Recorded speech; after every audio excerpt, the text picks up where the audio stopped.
All right, welcome to Booth Review. I'm Ethan Gillum with my co-host Joe Velosky on the bottom, and over to my right we have Cody Velosky. This is the Booth we're about to review. We're going to kick it off with Joe. Um, I'm actually very disappointed. I wanted a good game out of the Wisconsin Alabama game. Man, Tyler Van Dyke going out. I know that there was a quarterback battle in that game, like in the offseason and everything, but like, come on, like I feel like Alabama doesn't run away with that game if that injury doesn't happen. Like it was still a close game, and I felt like Wisconsin was gonna find a way to win it until that happened. But the biggest game of the week, Georgia Kentucky. Uh, I did find out that Kentucky plays Georgia pretty close, and it's always under like a 30-point spread for like the last four visits in that stadium. But I've got serious questions about Georgia going after this week. What about you, Cody? Yeah, I mean, to talk about the Georgia game, it's very interesting because they always have a game in the year that almost seems like if the other team could just do anything right, they would easily win the game. And yet they always sneak out a win really close. I mean, you look back the past 2 to 3 seasons where they've been the most dominant team in college football, arguably, and they've always had a game that's just like a game that shouldn't be close. Um, I think the games that I thought would be a little more interesting was the Kansas State Arizona game, Friday night game. You know, everybody was probably had that game on, expecting it to be a lot better than really what it was. I mean, shout out to Kansas State for going out and doing their thing, but it just wasn't really that much of a game to enjoy. And then I also liked the Boston College and Missouri game. I thought Boston College, I still haven't written them off, and I'm still not sure how good Missouri actually is as a top 10 team. Those were pretty much the games that I thought were pretty interesting this week. I'm not gonna lie on that Boston College Mizzou game. Um, I missed part of it. My son had a soccer game. Uh, so I didn't actually find out what the final score was until later. The same thing with that LSU game. I was kind of upset about it. I The love my LSU son. at South Carolina game was really good too. Mr. Gillingham Well, defending our country this weekend.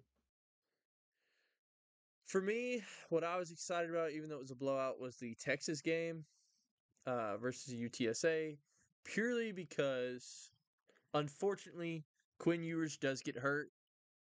Um, but we get to see Arch Manning in a uh, good amount of the game. So for that game, Arch Manning came out there, went 9 for 12, 223 yards, 4 touchdowns. Is Quinn got hurt? I'm hearing rumors that they might sit him against Mississippi State. That's who they're Yep. playing next week, right? And yeah, they Um, play Mississippi State, and the head coach of Texas already came out and said they're putting everything behind Arch pretty much, and they're saying if we do sit Ewers and Arch starts, nothing changes. Texas is still going to be Texas. I did watch that. The biggest shock was he hit 20.7 miles per hour on that run. That is Yep. not a Manning. What are they He feeding that boy? so the Peyton pretty much said that he pretty much got the glimpse that their uh their dad's speed kind of skipped a generation because none of the other three Um, brothers got it.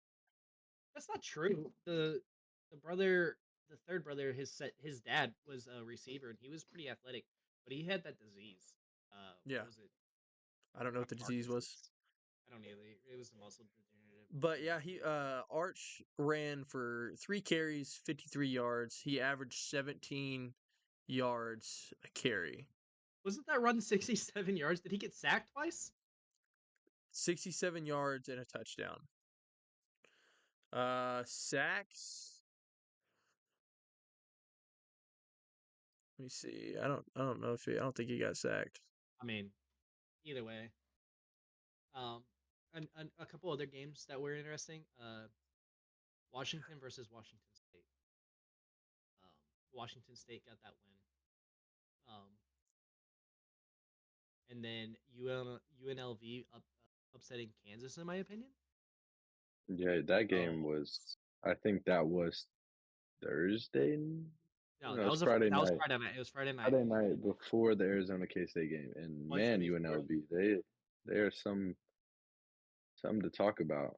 You know, they look pretty good, and Kansas was a top 25 team coming into the season, so you know you can't just overlook that. I also kind of wanted to touch on. I didn't mention, but two teams that were looking for a week to really showcase what they have, and I think they did, and that was Oregon versus Oregon State and Notre Dame versus Purdue. I mean, Notre Dame Yep. had that unfortunate loss to NIU, but man, did they come out really firing on all Oh cylinders against Purdue. 66 points. I mean, it's not really much else yeah. to say about that team. Um, Unfortunately, Notre Dame will be without two offensive linemen for the next couple weeks. really? They got two offensive Interesting. linemen hurt. Sounds like another team that has a problem with their offensive line injuries. Yep. That's Um, that's insane. a game that I think is interesting also The was weekend Michigan versus Arkansas State. Michigan did win, but they only won by 10 points. because of that game, I wanted something called Hater Road, but there was nothing you could hate on with Texas, even as an OU fan. Like you have to give up props to Arch Manning. But do I love seeing Michigan go through the ringer and look like garbage? I'm sorry. I don't care how many players and coaches left for the NFL or just to leave.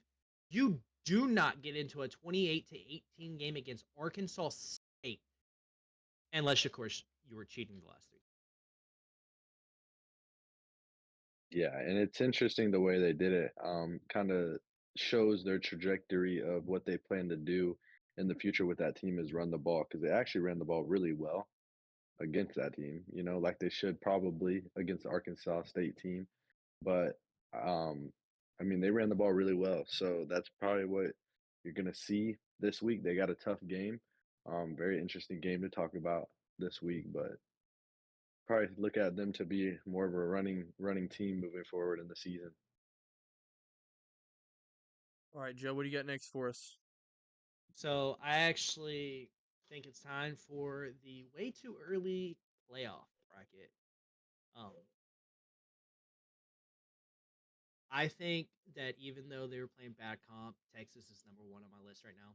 Um, and some of these are just basically I took who I think is going to be in the conference championships and then placed them 1 through 8 that way, and then I picked three other schools that I think would get in, and then of course the group of five school. But I got Texas at 1, even with Ewers getting hurt. I honestly think Manning showed enough to show that he's probably a better arm talent than Ewers.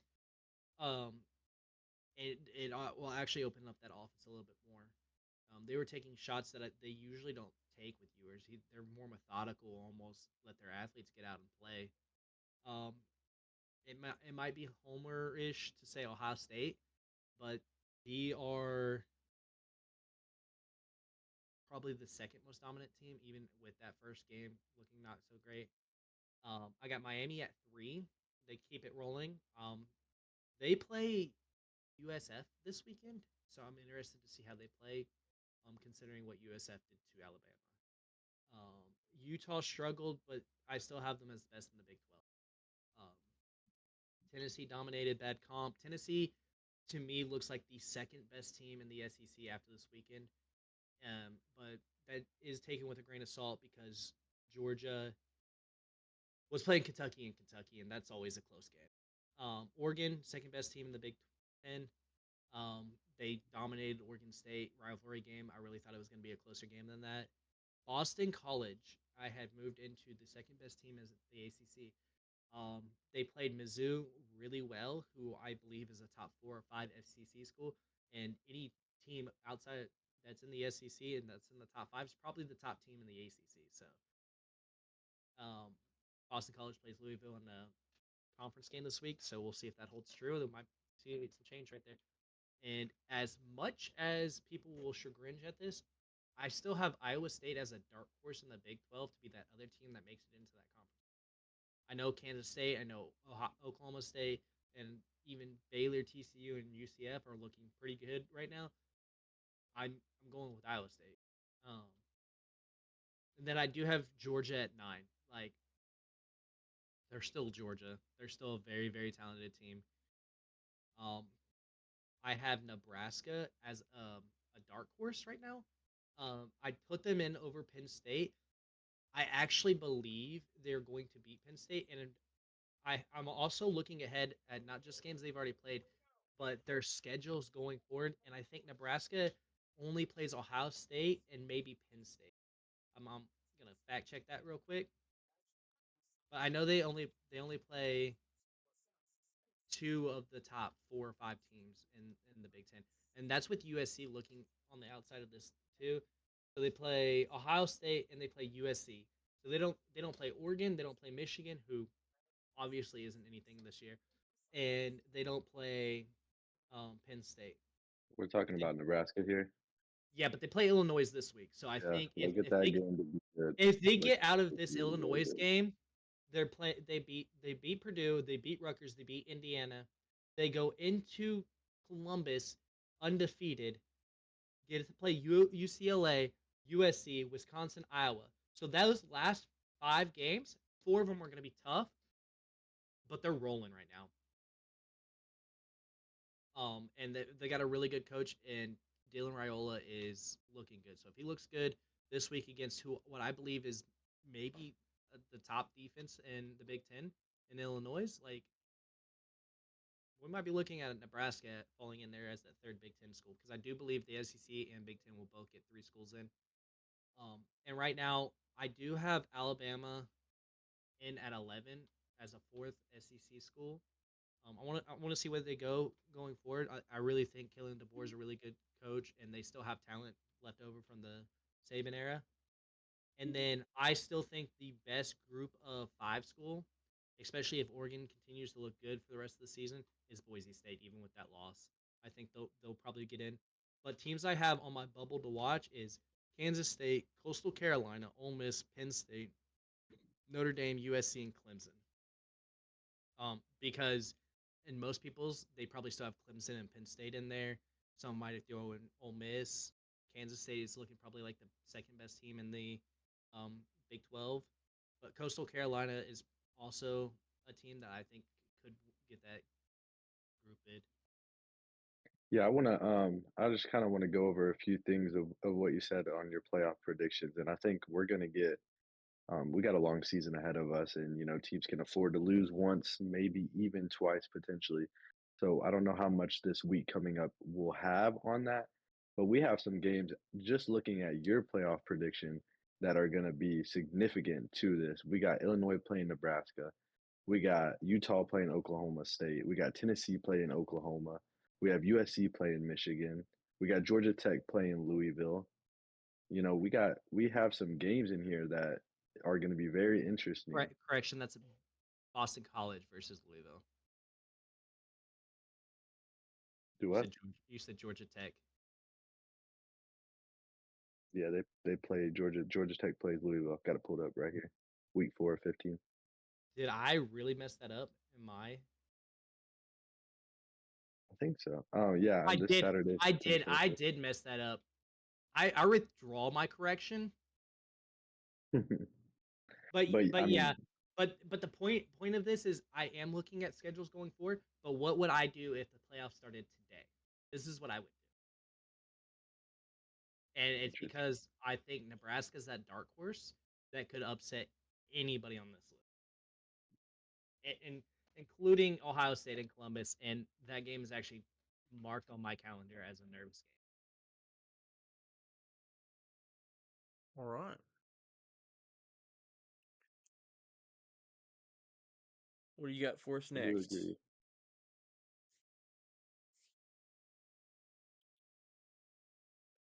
I think it is Cody's question of the week. All right, question of the week, and then I'm getting off this team. So we all know Florida State started out as a top 10 team. They fall to 0-3 after losing to Memphis in what looked like they could not do anything on both sides of the ball. So my question of the week for everyone is outside, and this is giving them a win. Outside of Charleston Southern, do they win another game this season? And let me tell you their schedule going forward. They have Cal this week, pretty solid team. They have SMU, Yeah, they're 3-0 then right now. Clemson, then Duke, then Miami, Florida, UNC, Notre Dame, Charleston Southern, then the Gators. So with the way they've been playing, um, Cal, SMU, Duke, North Carolina, Charleston Southern, and Florida are all winnable games, even with as bad as they played. Do I think they're gonna go 0 wins? When's the last time that Florida State didn't have a winning season? That would be my question. They're going to get a couple wins. I'm not sold on Clemson either. Like they get Cal and SMU, so they're probably still going to lose to Clemson. Miami is rolling right now. I think they're going to roll over them. And I honestly, Notre Dame might just be in just as bad of a shape as Florida State, but they found ways to win. They scored 67 or 66 points against a Big Ten team. I understand what you're They saying, but I'm still they looking at the scored Northern Illinois game. But that could have been a they wake up scored call. 21 against Georgia Tech, 13 against Boston College, and 12 against Memphis. And let me ask you if they're gonna win more than one, if they're gonna win, given that they beat Charleston Southern, what team do you actually think they're gonna beat? I don't think Duke. Duke has Florida, Texas old quarterback Malik Murphy, solid quarterback. They're a Florida. solid team. Unless DJ Gators, I Wagner mean, is a beast, Florida. It's gonna be like who's the worst in Florida? what Let's find out what this has week. FSU shown you that makes you believe that they will win a game outside of Charleston Southern? And that's giving them the benefit of the doubt that they win that game. Out of that, that's not an easy schedule coming up. Those are winnable games for what a team we thought was a top 10 team. But those games, when you look at it and how they played against Memphis, Georgia Tech, and Boston College, those don't look like winnable games. Ethan, I would like to hear if you do think that they. Well, I am written off that they're not going to make it above 500. I think that's plain and simple. That's kind of clear as day. They won't make a bowl game, in my opinion. Outside of even if I don't think they'll win more than 2 games if they're lucky. But it's interesting to see what you have and your thoughts on that team. So the Florida State subject is actually kind of comedy. Uh, in my opinion, I think you got to replace DJ for a week. Get him out of there. And really, your only option, looking at this roster, is you have one sophomore, 4 freshmen. I think you got to put the sophomore in. I don't really know how to say his last name, but his name's Dylan McNamara, whatever. I think you got to put him in. McNamara. Yeah, He's a sophomore, and every other quarterback on the roster is a freshman. So I understand why they're getting DJ. So I say you put him in. You sit DJ. He's not doing a whole lot. I think it's funny that their last 3 games are Georgia Tech, Boston College, and Memphis. Now, not taking anything away from these 3 teams, obviously Georgia Tech has been playing great ball besides the one game that they dropped. Boston College been playing great ball. Memphis, for their side of the league and the lower half, they're playing great ball. Florida State's coach has been quoted after the Memphis loss stating, if you played 3 powerhouse teams, you would also start 0-3. So Georgia Tech has come out looking good this year. Interesting. When was the last time somebody was seriously scared of playing Georgia Tech? Boston College, I think, is always a semi-scary team. I think they're always a tough out. But Memphis has been good the last few years, but powerhouse? What are we talking about? Are we talking about like the Oregons and Ohio States, the blue chips? Or are we talking about teams that don't even win their conferences? Like Memphis is probably the last team on this list that has won a conference, with Boston College probably close by. I couldn't tell you the last time Georgia Tech even sniffed an ACC championship.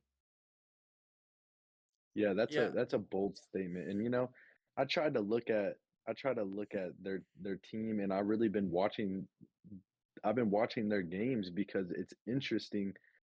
A team that went 12-1 last year, suffering a loss to their quarterback and not making the playoffs, a really solid team last year, coming into this season with a lot of potential as a top 10 team. So I've been very interested in watching them and really just kind of trying to figure out what's not going right with their team.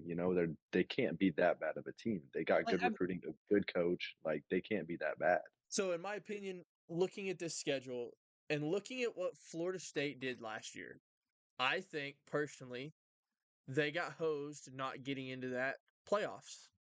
That's me they personally. didn't get in because of the coach, and I hate it. There needs to be a numerical value that says if you're 14-0 in a Power Four, like that's why the change happened. That snub Now, is the change. looking at, and they didn't lose. They honestly didn't lose a lot of people. They got a new I quarterback, yes, but this quarterback, even though he is dog shit, he had some success at Clemson. He wasn't a terrible quarterback at Clemson. They were winning. Yeah, they had a They 10-win they had a season, I'm winning pretty sure. yeah, they had a winning season, a very convincing winning season. So coming to Florida State, you should not be playing the way you're playing, especially coming off a 12-1 year. Looking at this schedule, they should not drop a game until this week, the Cal game. I If we're going off of how they should be playing, they shouldn't they they should shouldn't be lose to 3 and Cal 0. either.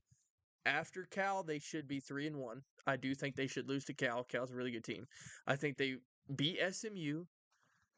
I would even have them beating Clemson, beating Duke, losing to Miami, a toss up with North Carolina. They should lose to Notre Dame. Notre Dame should be a better team than what they're playing, or what they played in that 1 week. They should beat Charleston Southern, and they should beat Florida. They should drop maybe 3 games max this year, and they've already dropped them, and they haven't even hit the heart of their schedule. So so not based off of what you think they should be playing and what we all thought they would be playing before the season. How they've played, what's your prediction on their season? How they played, okay, we have them right now at 0-3. Versus Cal, I think they go 0-4. I think they bounce back against SMU, even though SMU is looking to be a pretty decent team this year. That puts them at 1-4. Oh, we lost Joe. Interesting. That puts them at 1-4. They drop to 1-5 going against Clemson.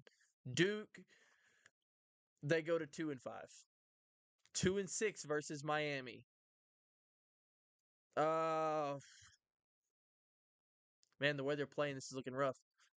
I have them going 3-6 versus North Carolina. I have them going 3-7 versus Notre Dame, 4-7 versus Charleston, and I think they lose to Florida. I think they finish 4-8. Boys, can Yeah, you hear I me? mean, yeah, we can hear you. Yeah, My side of things has crashed. I cannot see you, but I can hear you, and I'm just checking to see if you can. we can see you. We We can can't hear see you. you. You're good. Oh, I can't see you, I can see you. but I You're can good. hear you. Okay. But yeah, I Um, have them going. I have them going 4-8. Let me be a little not so critical of them because outside of Charleston Southern, I think is a guaranteed win. I think all those other games they could lose. But if I had to say, like, I think they probably beat UNC. I think the Cal game is close. I think the SMU game is close, and I think the Duke game's close. So I think you can go either way with them. But I just don't know. I mean, I can't. I don't. I don't know. I'll say that they'll win 3 games this season. I don't know which game. I know they'll beat Charleston Southern, and I think they'll beat UNC in that other game. I'm not sure yet, but I think they'll win 3 games this season. You have them at least 3. You have 'em one under me. Yeah, I don't see them even getting 5 wins if they don't take a step back and figure it out. I don't know if it's the scheme that's not lining up or what, but those coaches are going to have to hit it hard. And what is their Clemson game? Is that a Saturday game or is that a weekday game? I It's a don't think it Saturday game. matters. They're not beating Clemson. It's Until Saturday. not Clemson, I'm sorry. Cal. They have until shit. I would Saturday. say they have until 12 o'clock Saturday to get it figured out, get the switch in, whatever it is they need to switch, or they're losing to Cal and they're starting 0-4. If they go 0-4, they don't make a bowl game. I think they have 3 more guaranteed losses on their roster with Clemson, Miami, and Notre Dame. They have to win this Cal game and the SMU game to get going, and then I think they could potentially beat Duke, North Carolina, Charleston, Southern, and Florida if they can get it together and get those 2 wins. But if they lose this week, they don't make a bowl. Let's not forget SMU came into this season as a ranked. No, they didn't come in ranked. My bad. They were ranked at the end of last year. Yep. They have won against Nevada, HCU, and they lost to BYU by 3. So that game's gonna be interesting. But yeah, I mean that was just my question of the week because I've been very interested in watching their team. I've watched all of their football games, and just trying to like pick out what could be wrong and how you go from a top 10 to an unranked 0-3 team. So I got to finish, just to end your little segment here. I'm going to tell you what I think's wrong. And it's DJ. Did he throw for 201 yards in the game versus Memphis? Yes. But he went 16 for 30. No touchdowns, 1 interception. And then on the rushing side of things, he is the opposite of a scrambling quarterback. And he has 9 carries for negative 16 yards with How a many of those were negative sacks? with a -1 average. Like, you got to get the ball. If they're sacks, you've got to get the ball out. If they're not sacks, your job as a football player in general is to move the ball forward. This man is doing nothing but moving backwards.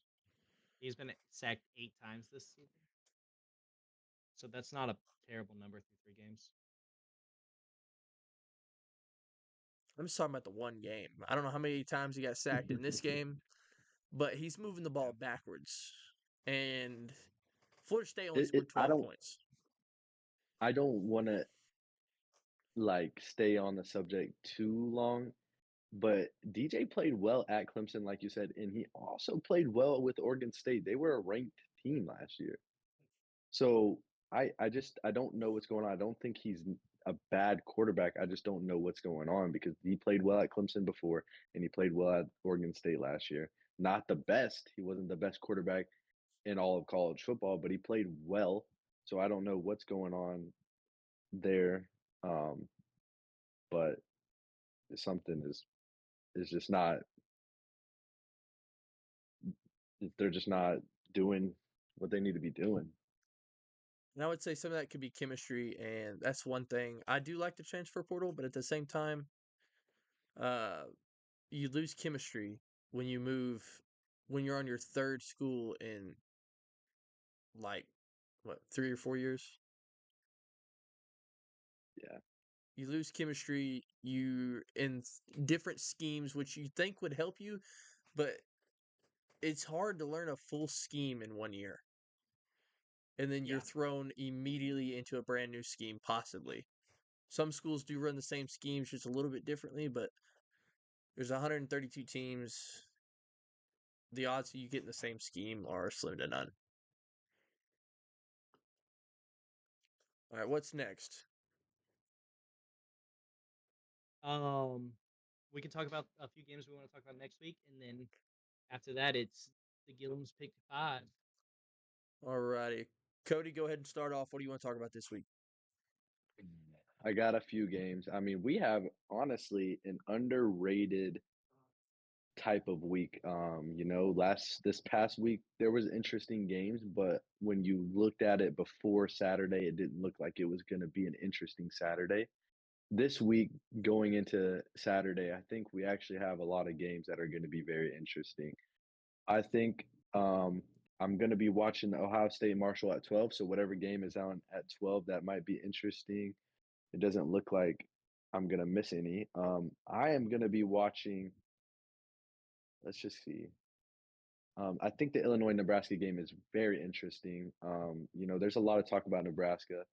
The Utah Oklahoma State. Oklahoma State's quarterback balled out, so like it's going to be interesting. I think Oklahoma State might bounce back and actually win that game. That's just a prediction. Tennessee and Oklahoma, I'm very interested to watch because I like Oklahoma's defense, but Tennessee looks scary, man. I mean, I wouldn't be surprised if this is a 52-14 type of game. Um, and that's just throwing out a crazy prediction. But that game is, I'm definitely going to have that game on. It's circled 7:30 p.m. Tennessee, Oklahoma. That's my most exciting game to watch this week, for me at least. What do you got, Joe?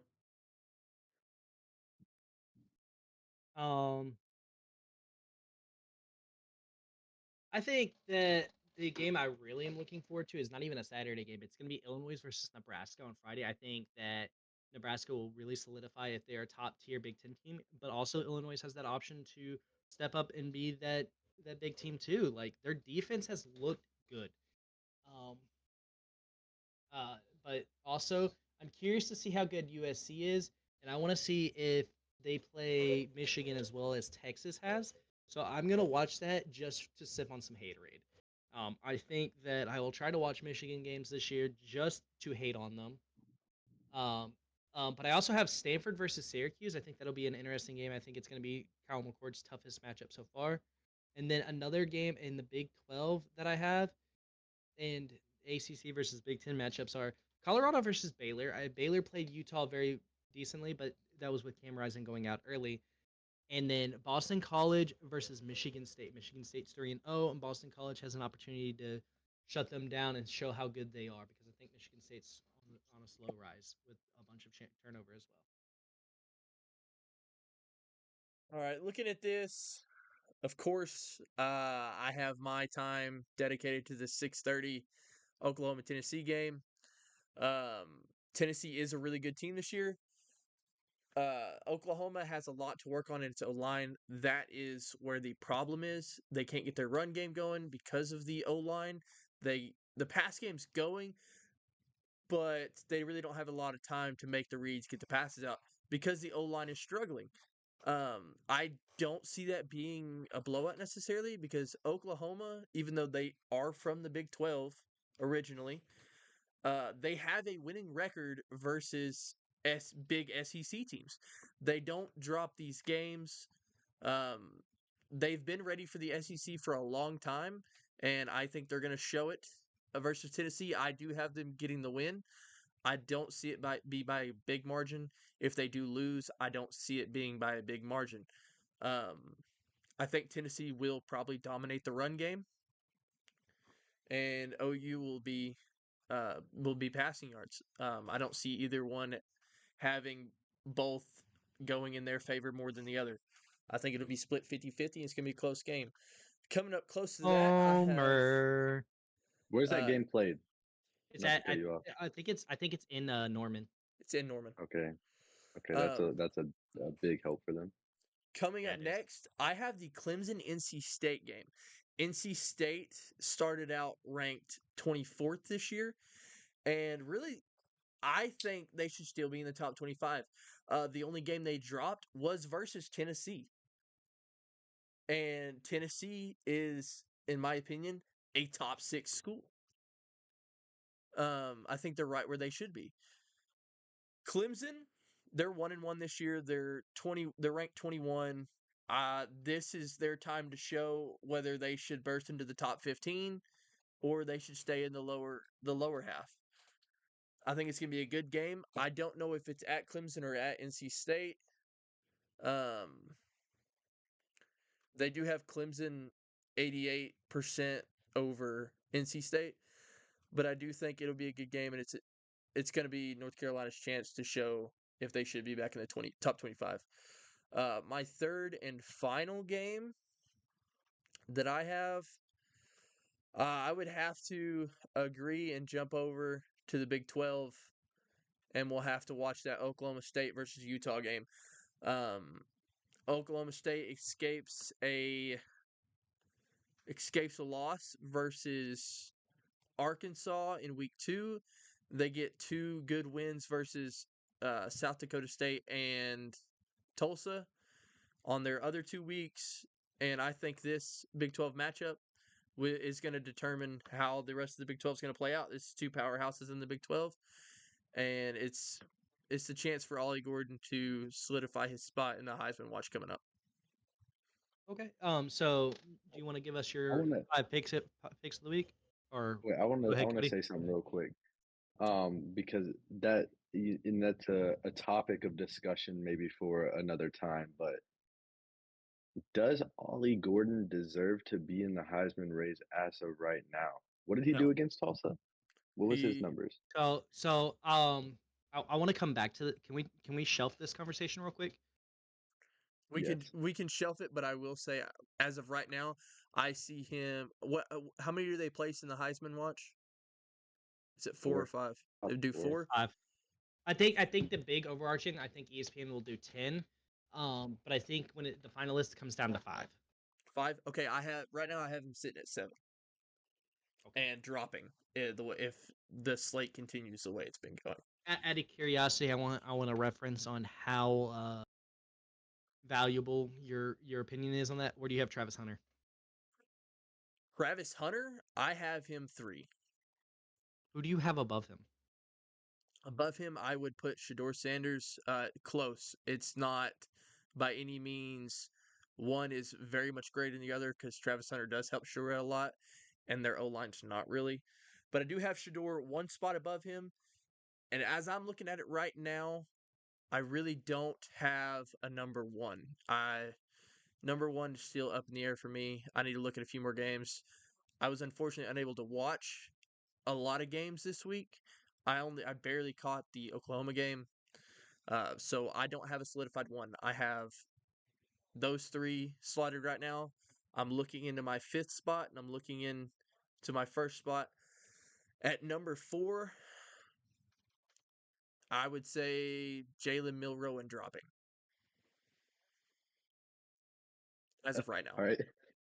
I like the dropping aspect of it. Yeah, I mean, I just wanted to bring that up, and that's maybe something I could have talked about after we saw his performance, maybe in next week's podcast. But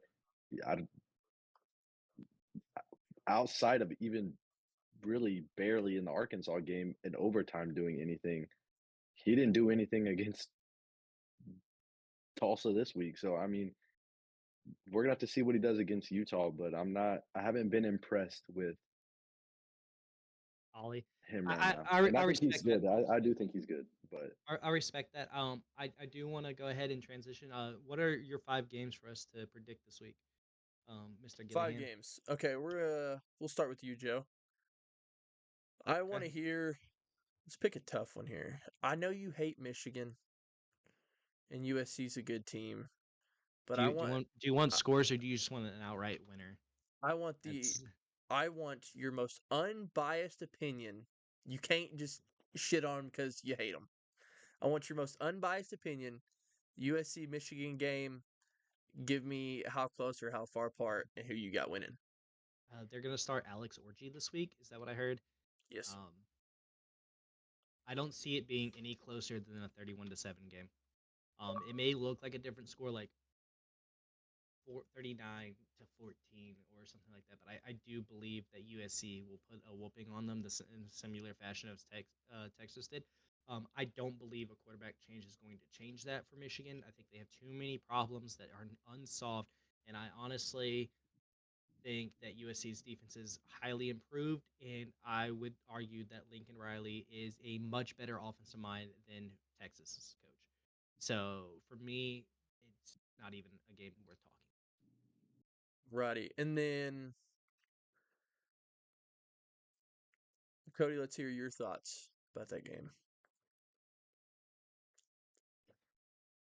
Unbiased. It's interesting that they're starting a new quarterback. And I don't know. I haven't seen him play much, so I don't know how well he will play. Obviously, he didn't get the starting job for a reason, so I don't know how much that tells you. But I do think this game has a potential to be close due to the fact that what Michigan did on the run game last week, and they might try to do that. And with how fast these games go, because they don't stop until it's the 2 minute or under, I think you could probably see more of a probably more of like a 31-17 game. Um, I don't think Michigan has a bad run game. I think they're okay. I mean, they showed what they could do on the run game, but I don't think their offense is great. So that's just on the fact that I think they'll slow down the game and run the ball and let the time kind of run out. And their USC is going to the big house. Yeah, I think you could probably see the similar scoreline of the Texas Michigan game. I'll say that. You probably see similar scoreline. I think so. All right. Cody, we'll have you start this one off. Arkansas State. They did lose to Michigan. They play it close, though. Only lose by 10 points. Michigan is ranked 17th for comparison. We'll use that for comparison here.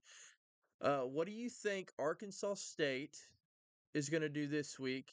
They are currently slated for a number 20 Iowa State. Let me see here. Yeah, so Arkansas State plays a close game with Michigan. I get it, but at this point, I don't know what we can say Michigan is. So I just don't know how much you can look at, and I'll say this even for Texas. I don't know how much you can look at that Texas win and see how good Texas is outside of that. But I'm gonna have to go Iowa State, probably a 42-10 win. They played what I think is a really good Iowa team, and I do think that Iowa State will probably win this pretty like by a decent margin. I think so. All right, all right. Do you Joe, want my what do you opinion got? on this? Because I've already told you, I believe they are the Big 12 runner-ups, and I believe that Matt Campbell will have that Iowa State team ready to roll over Arkansas State. He's going to use the Michigan Arkansas State game score and be like, look, guys, they can keep up with the reigning national champions. We got to show something. We got to run over them. I would be surprised if Arkansas State, before garbage time, has 2 touchdowns. Like, they may get 2, but it'll be one of them is in garbage time. So it'll be like 14-52 or some ridiculous thing like that. So do y'all think Ohio State is ranked too low? Iowa State. It's hard to say right now. That's something we can look at next week. But I do think 20 is appropriate for how the rankings usually come out. They're ranked above Nebraska, and I think Nebraska is a good enough team to be on them. I think they could be potentially ranked higher than Notre Dame and Louisville, but for now, I think 20 is a good spot for them to wait and see what Yeah. happens. All right. I agree. I think they properly are ranked right now. Until we get a little more, I think they probably are at a good spot. All right, here is a good one. We got the University of Miami versus South Florida. Now, before I ask y'all to speak on this, I would just like to say the reason I'm choosing this game is because Florida or South Florida is 2-1, dropping a game to Alabama. Now they put up 48 and 49 in their 2 wins, and then they drop 42 to Alabama. Granted, the score does not at all show how close this game actually was for the longest time for some weird reason. And Alabama's ranked 4th, and they had Alabama shaking for a really long time in this game. Do you think they have Miami in the same hole? And do you think they fix the mistakes that they had and it be a closer game? Or maybe even they pull off the upset? Or do y'all have them just slipping? Joe, go ahead.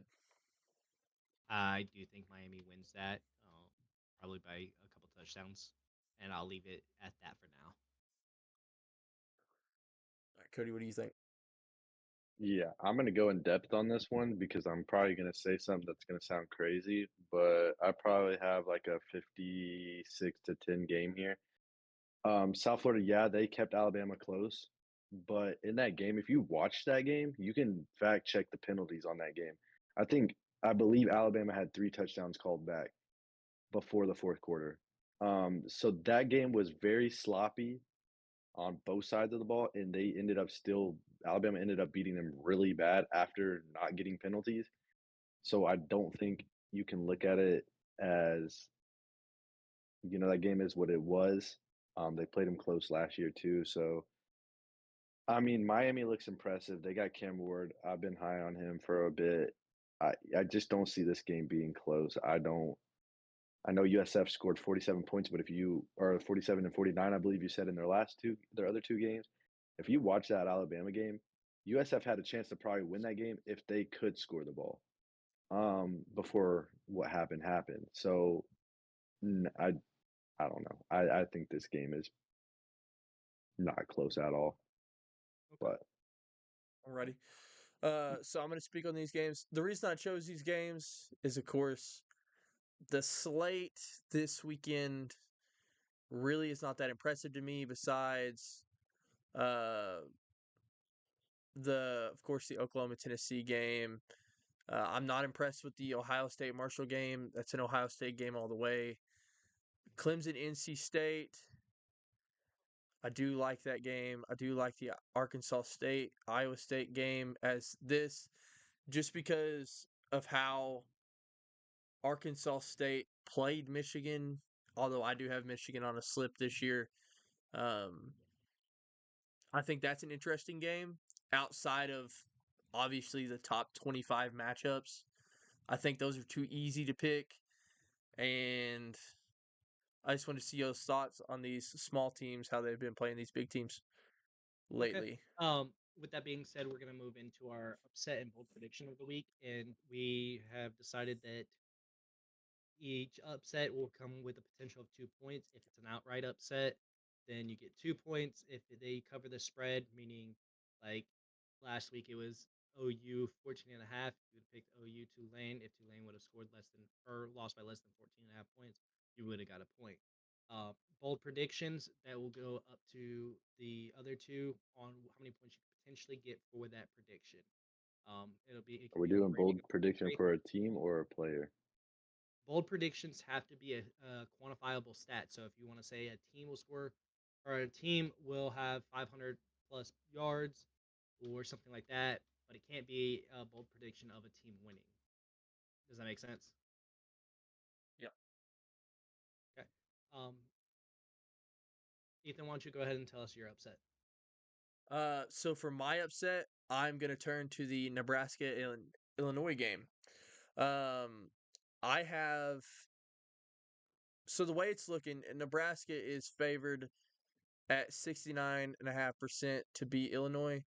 I have With a Illinois. 9.5 spread. I have Illinois beating Nebraska. To give a little context, Nebraska has played 3 unranked teams, with the best being Colorado. Out of those 3, the other Northern Iowa and UTEP. 10 points is the most points scored on Nebraska. granted. But then you look at Illinois. Illinois' last 3 games are Eastern Illinois. They shut them out 45-0. Central Michigan 30-9. And then they beat Kansas, a number 19 team in the nation, 23-17. So I have Illinois coming in 24, beating 22 Nebraska. Okay, so we'll get you written down as Illinois' win with a spread of 9.5. Cody, what about you? What's your upset? Man, this is tough. This I is was a really really looking tough at that week. Georgia Tech Louisville game, but I don't know how much you can say of an upset that would actually be. So I'm gonna pick BYU over Kansas State. Don't ask why, because I'm looking at these other games and that's just a game that I could see it happening. I was impressed with Kansas State's win over Arizona, but they've also struggled. So I'm gonna pick BYU over Kansas State, and I don't have really a reasoning for it. That's just kind of what I'm gonna go with. So that spread is only 7 points. That's a touchdown. That is a close pick. That's a close spread. It's interesting. Yeah, so that might not net you points. I'm gonna go the opposite direction. Simply because I almost can't believe what the spread is on it. And I'm gonna go NC State over Clemson. Um, NC State over Clemson. Clemson is favored by 20.5 points. And I don't believe Clemson is a 20.5 point favorite over um A team that only lost to Tennessee. yeah. Yeah. What was that score anyways? Like The Tennessee game? it was 51-10, so it was yeah. bad, but Tennessee is leaps and bounds ahead of Clemson. I know Yeah. Clemson looked good last week, but like who did they play? Like don't even answer the question. That's what I mean. Yeah. And then I will start off with a bold prediction, and you guys can rate it for me. Ollie Gordon has not gone for over 150 yards, and this is why I said I wanted to sustain that conversation. I think he does make a Heisman case this week and gets 250 plus total yards. So receiving and rushing. His best receiving game was 20 yards. His best rushing game was 127 yards, and it came in the same game. So it was 147 total yards of offense, and that was week 1. So I don't know what you guys want to say. That's a rating. I mean, he's a really good back. You let me know. I would say he is a really good back, and it is a shame how he's been playing because I had him as a Heisman favorite coming into this year. What was the yards you said? Total yards this game? You have him 250. 250. Whoa. What's the rating scale you'd like to use? Whatever you guys decide, 1 point, 2 point, or 3 point prediction. Like in our last week test, I would have said that the 1,200 total yards of offense between Noah Fafita and Avery Johnson probably would have been a 3 on my scale, because considering they only had 539 total. Let's just do it like we do prospects. 1 star through 5 stars. I have this prediction at. I'd put it at 4 stars. He's due for a breakout, and I think this would be a good game to get it. It's a good. They're playing a good team. I have it at 4 stars. What do you think? You can give a different star, and we'll split it in the half. I wanted with an honest opinion to say a 3-star. Okay, so we'll. But I'm not going to, because Ethan brought up a good point. They're playing a solid, physical, hardworking Utah team that's always going to put their best. So I will give it a 4-star, but I do want to say that 250 yards is a lot for any running back. But if a running back is going to do it, it is him. That's why I would have gave 3-star. But granted, And that's why I didn't say rushing yards. I said total yards of offense. It's total. So receiving. Yeah. Yeah, I don't think he's that much of a threat on the receiving end. I think it's more of him rushing. But yeah, I think a 4-star. I mean, it's pretty bold. 250 yards is. I mean, especially with what their quarterback did last week. I mean, he had like 4 or 5 touchdowns. Like, so I mean, it's interesting. I will give it a 4-star. It's a good prediction. And which one of you wants to give your prediction first? Go ahead, Cody. On the spot, huh? On the spot. You want me to go ahead and give mine? I think I think Dylan Raiola will throw 3 interceptions against Illinois. I like Solid that because defense. I don't even know if he has that helps me an with my upset. interception. So I like that. All right. Ethan, why don't you tell me what you would rate that? Uh, Dylan Raiola versus Nebraska. Let's just take a look here. Let's go. He has 1 interception in 3 games. Yeah, 1 interception in 3 games. Um.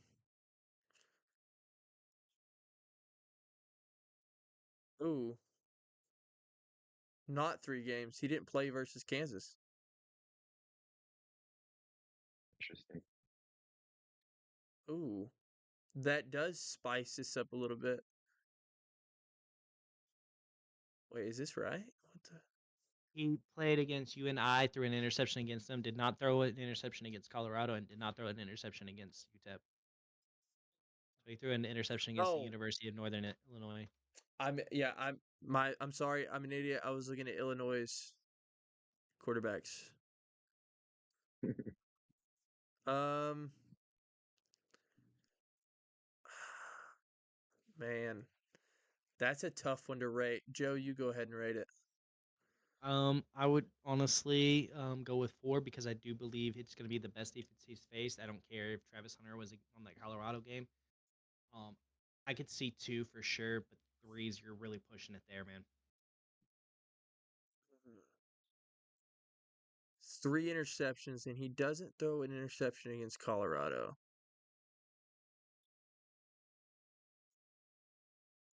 Yeah, I'll put it at 4. I think 3 interceptions. He's only got 1 interception, and it didn't come against Colorado. And I would say they're the best defense out of the 3 teams that they've played.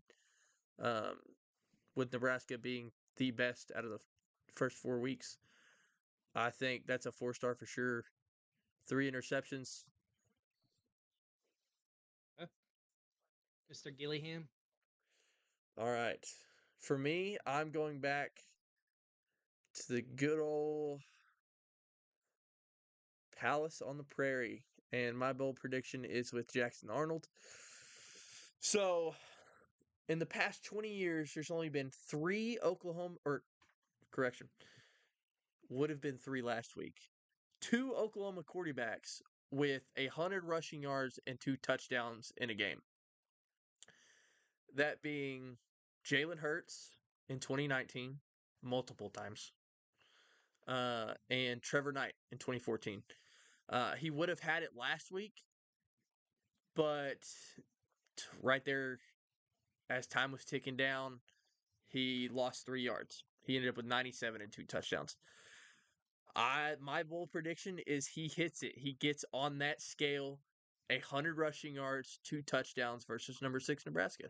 Now, does that give them the win? I sure do hope so, but that's what I have it at. Jackson Arnold, 100 yards, 2 touchdowns. Rushing. And that's rushing. Rushing. Where do you rate this, Cody? It's interesting because you are talking about a Tennessee team that is going to be very good on defense, but also he's probably going to have to run the ball if they want to win this game. So, it is a very good prediction, especially with the O line. I I could see him doing it, but I will give it a 4-star due to the type of team they're playing. It's not going to be easy to get 100 yards. Even if he has to run and get out of the pocket, they're going to close the gap. Their cornerback safeties are going to be able to press up, get to the quarterback. So even if he does run, I think that he'll probably have 10 to 15 rush attempts for that 100 yards. I don't think it's going to be easy for him to get that 100 yards. So I will give it a 4-star. So I want to fact check something real quick, and then I'll give you mine.